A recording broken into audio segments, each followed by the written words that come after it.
नमस्कार, स्वागत है आप सभी का डीडी न्यूज के इस विशेष सांकेतिक भाषा के बुलेटिन में। आपके साथ मैं हूं संध्या शर्मा और मेरे साथ है मेरी सहयोगी मनीषा शर्मा। आइए बुलेटिन की शुरुआत करते हैं हेडलाइंस के साथ। पश्चिम बंगाल विधानसभा चुनाव से पहले प्रचार तेज। प्रधानमंत्री नरेंद्र मोदी आज 3 जनसभाओं को करेंगे संबोधित। गृह मंत्री अमित शाह भी प्रचार में जुटे।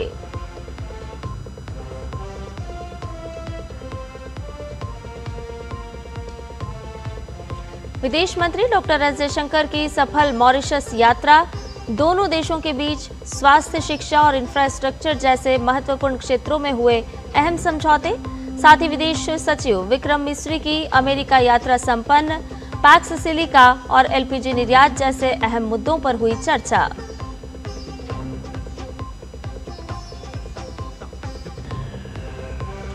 ईरान अमेरिका के बीच आज इस्लामाबाद में शांति वार्ता।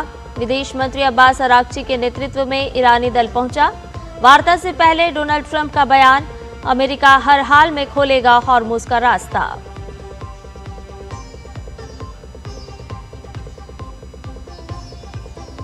लेबनान इजराइल के बीच संघर्ष विराम की कोशिशें तेज। अमेरिका करेगा मध्यस्थता। वॉशिंगटन में मंगलवार को सीजफायर पर होगी अहम बैठक।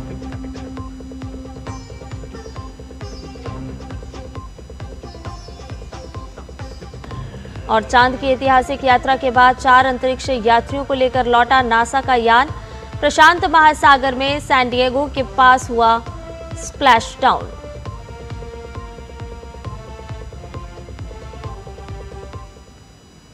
सभी खबरों को जानते हैं विस्तार से। पश्चिम बंगाल में विधानसभा चुनाव के मद्देनजर प्रचार तेजी से जारी है। भारतीय जनता पार्टी के वरिष्ठ नेता और प्रधानमंत्री नरेंद्र मोदी आज पश्चिम बंगाल में 3 महत्वपूर्ण विजय संकल्प सभाओं को संबोधित करेंगे। इन सभाओं में प्रधानमंत्री नरेंद्र मोदी जनता से सीधा संवाद करेंगे और राज्य के विकास को लेकर भाजपा की योजनाओं की जानकारी देंगे। साथ ही वो राज्य की जनता के मुद्दों और समस्याओं पर भी विस्तार से चर्चा करेंगे। प्रधानमंत्री मोदी अपनी यात्रा की शुरुआत सुबह 11 बजे कठुआ से करेंगे, जहां वो स्थानीय जनता से मिलकर उनके मुद्दों पर चर्चा करेंगे। इसके बाद दोपहर 1 बजे वो जंगीपुर में जनसभा को संबोधित करेंगे और तीसरी सभा दोपहर 3 बजे दक्षिण दिनाजपुर में होगी।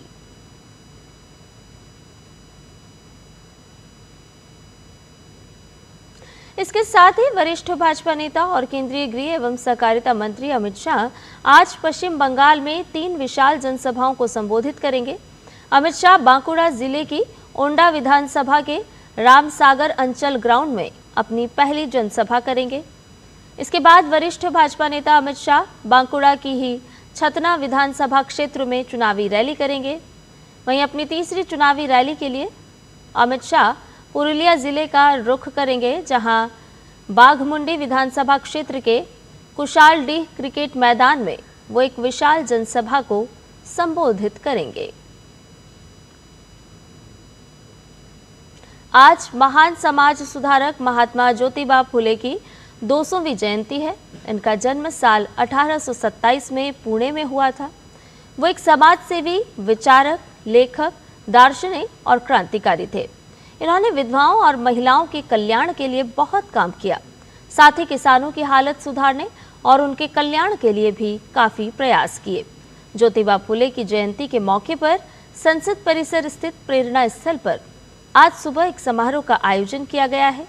इस दौरान राष्ट्रपति द्रौपदी मुर्मू, उपराष्ट्रपति सीपी राधाकृष्णन, प्रधानमंत्री नरेंद्र मोदी, लोकसभा अध्यक्ष ओम बिरला समेत मंत्रिमंडल के मंत्री और अन्य प्रमुख नेताओं द्वारा उन्हें पुष्पांजलि अर्पित की जाएगी।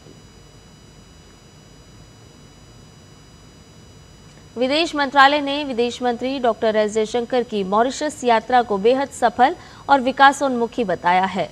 इस उच्च स्तरीय दौरे के दौरान स्वास्थ्य, शिक्षा और इंफ्रास्ट्रक्चर जैसे महत्वपूर्ण क्षेत्रों में द्विपक्षीय सहयोग को लेकर कई बड़े समझौते हुए हैं। भारत ने अपनी पड़ोसी प्रथम नीति और विजन सागर के तहत मॉरिशस की प्रगति के लिए अपनी अटूट प्रतिबद्धता दोहराई है। यात्रा का मुख्य फोकस ग्रीन मोबिलिटी और क्षमता निर्माण के जरिए जन केंद्रित साझेदारी को मजबूत करना रहा। ग्लोबल साउथ के प्रति समर्पित भारत ने इस दौरे के माध्यम से सतत विकास के साझा लक्ष्यों पर जोर दिया है। ये यात्रा दोनों देशों के बीच भविष्य के रणनीतिक और सांस्कृतिक संबंधों की नई रूपरेखा तय करेगी। विदेश सचिव विक्रम मिस्री ने परमाणु संबंधों को और गहरा करने और एलपीजी निर्यात की संभावनाओं को तलाशने के लिए बातचीत के साथ अमेरिका का अपना दौरा समाप्त किया है। विक्रम मिस्री ने 3 दिवसीय यूएस यात्रा के दौरान अमेरिकी ऊर्जा सचिव क्रिस राइट से मुलाकात की।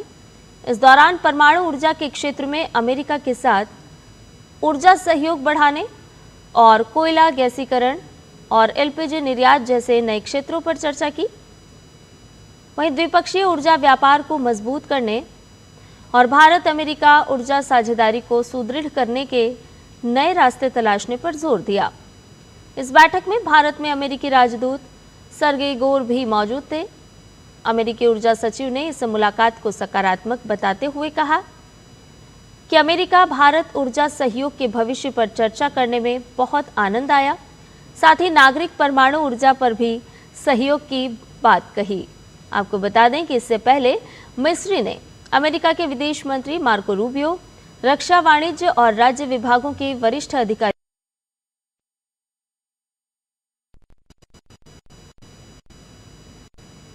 आज से 13 अप्रैल तक चलने वाला राष्ट्रीय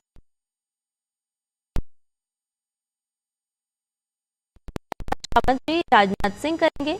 महोत्सव में केंद्रीय कृषि एवं किसान कल्याण मंत्री शिवराज सिंह चौहान भी उपस्थित रहेंगे और किसानों के कल्याण हेतु विभिन्न योजनाओं पर चर्चा करेंगे। इस महोत्सव का मुख्य उद्देश्य भारतीय कृषि क्षेत्र की समृद्धि को बढ़ावा देना है, खासकर खाद्य सुरक्षा, किसानों की आय में वृद्धि और पोषण सुरक्षा पर ध्यान केंद्रित करते हुए कृषि क्षेत्र में सुधार के लिए केंद्र सरकार द्वारा फर्टिलाइजर सब्सिडी, फार्मर आईडी, फसल बीमा योजना और मौसम से राहत के उपायों पर ध्यान केंद्रित किया जाएगा। इन पहलों से किसानों को अधिक लाभ मिल सकेगा और उनकी कठिनाइयों को दूर करने में मदद मिलेगी। करीब आधी सदी बाद चंद्रमा की मानवयुक्त उड़ान को अंजाम देते हुए नासा का आर्टेमिस 2 मिशन सफलतापूर्वक पूरा हो गया। 4 अंतरिक्ष यात्रियों को लेकर गया ये यान भारतीय समय अनुसार शनिवार सुबह कैलिफोर्निया तट के पास प्रशांत महासागर में सुरक्षित उतरा। 4 अंतरिक्ष यात्रियों को लेकर गया ओरियन कैप्सूल आज कैलिफोर्निया तट के पास प्रशांत महासागर में सुरक्षित लैंड कर चुका है। मिशन कमांडर रेड वाइजमैन ने पृथ्वी के वायुमंडल में सफल री एंट्री के बाद सभी क्रू सदस्यों के सुरक्षित होने की पुष्टि की है। 1 अप्रैल को फ्लोरिडा से शुरू हुए इस ऐतिहासिक 10 दिवसीय मिशन ने अंतरिक्ष अन्वेषण में कई नए कीर्तिमान स्थापित किए हैं। करीब 10 दिनों तक चले इस मिशन की शुरुआत 1 अप्रैल को फ्लोरिडा से हुई थी। ये नासा के उस कार्यक्रम का पहला मानवयुक्त मिशन था जिसका लक्ष्य चंद्रमा पर स्थायी उपस्थिति स्थापित करना और भविष्य में बेस तैयार करना है।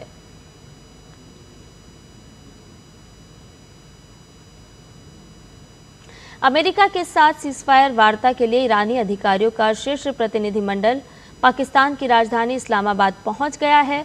इस ईरानी प्रतिनिधिमंडल का नेतृत्व संसद अध्यक्ष मोहम्मद बघेर गालिबाफ और विदेश मंत्री अब्बास अराक्ची कर रहे हैं। हालांकि ईरान ने स्पष्ट कर दिया है कि मुख्य बातचीत तभी शुरू होगी जब अमेरिका उनकी तय पूर्व शर्तों को स्वीकार करेगा। इन प्रमुख शर्तों में लेबनान में सीजफायर लागू करना और ईरान की रुकी हुई संपत्ति की बहाली शामिल है।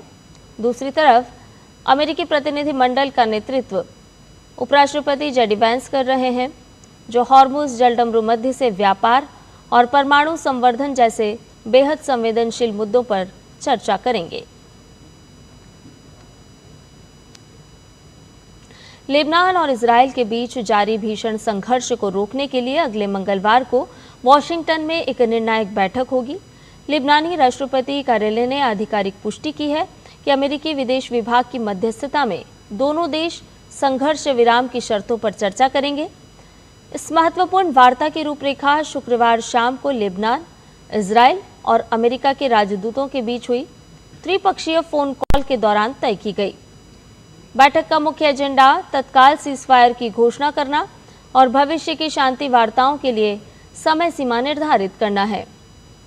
पिछले कई महीनों से जारी सीमा पार संघर्ष के बाद इसे कूटनीतिक स्तर पर बड़ी सफलता मानी जा रही है। भारतीय बैडमिंटन खिलाड़ी आयुष शेट्टी ने शानदार प्रदर्शन करते हुए एशियाई चैंपियनशिप के पुरुष एकल सेमीफाइनल में जगह बना ली है। आयुष ने क्वार्टर फाइनल में इंडोनेशिया के दुनिया के नंबर 4 खिलाड़ी जोनाथन क्रिस्टी को हराकर बड़ा उलटफेर किया।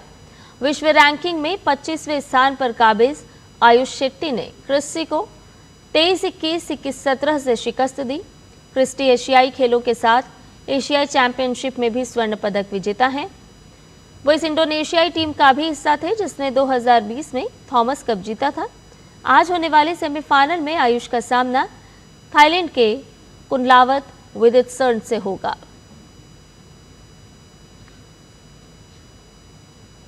और इसके साथ ही हमारे इस विशेष सांकेतिक भाषा के बुलेटिन में फिलहाल के लिए इतना ही। मुझे और मेरी सहयोगी मनीषा शर्मा को दीजिए इजाजत। नमस्कार।